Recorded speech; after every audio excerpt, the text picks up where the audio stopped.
So hopefully Apligraf is something you're interested in. This has to do with the skin grafts. And now with modern technology, man-made skin grafts are being used very frequently. There's been a lot of expansion in that part of the CPT manual because of it.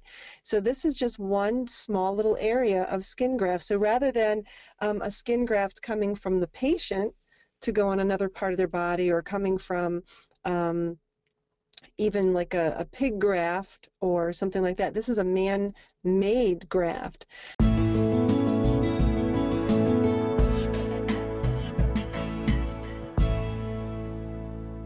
And this is just one of them. And so a student out there had asked, how do we code these? So right on their own site, apligraf.com, they had some information, you know, about their code. So we copied and pasted it here. And this is right from their website.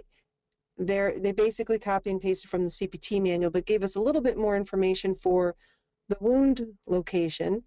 So just like Alicia was showing you with the excision codes and the destruction codes, location, location, location is going to be very key to selecting your codes.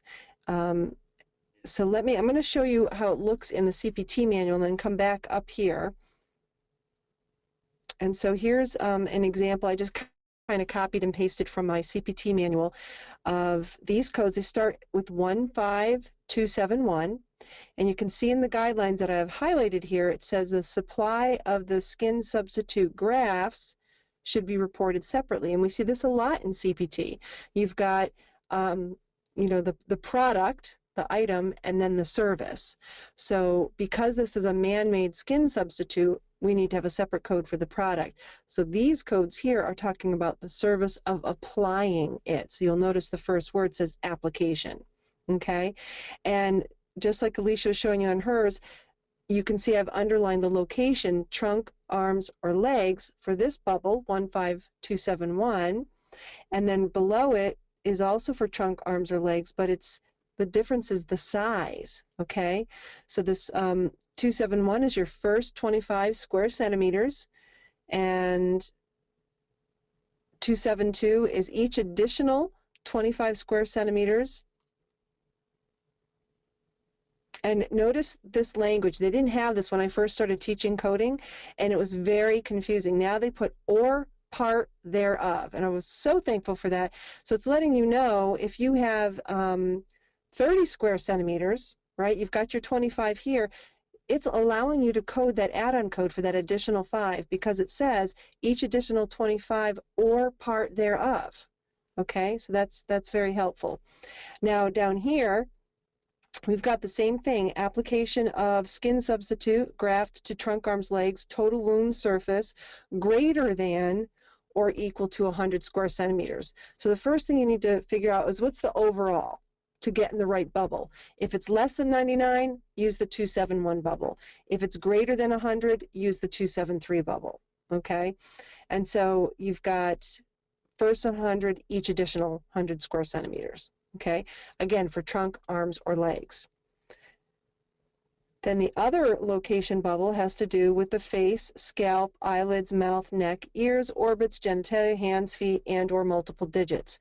I have no idea why they divided it this way. It's just if the wound that you're treating is in that area, then you're going to use these bubbles. And it's the same pattern, 275 and 276. That bubble is if the square centimeters is less than 99, and the 15277 bubble is if it's greater than 100.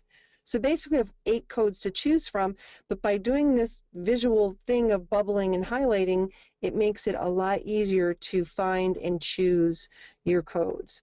And that's really all that they did up here, is they just took them and they retyped them, first 25 each additional for the leg, and then this is first 100 each 100 for the leg, because this Apligraf they tend to use more for diabetics and things like that, so they focused more on the leg and the feet. Even though the CPT codes cover other areas, this particular man-made skin substitute tends to be used in this fashion.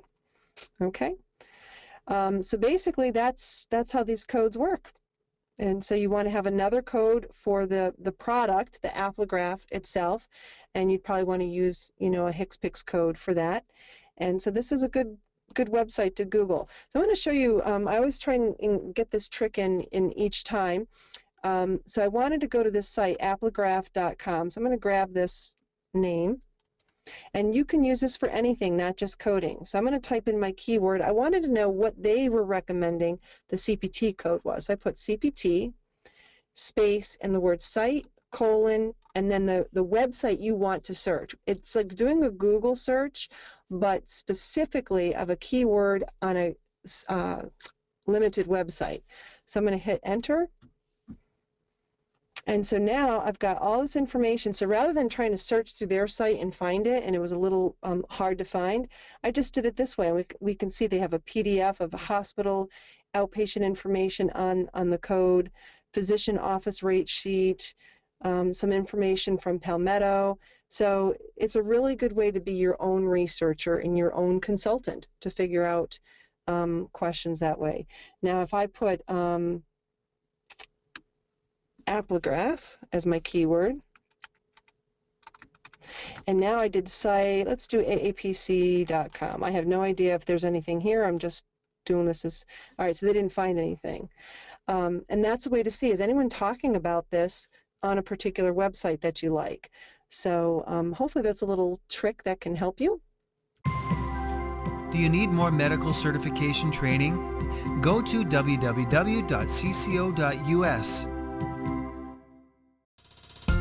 And don't forget to subscribe to our YouTube channel for updates.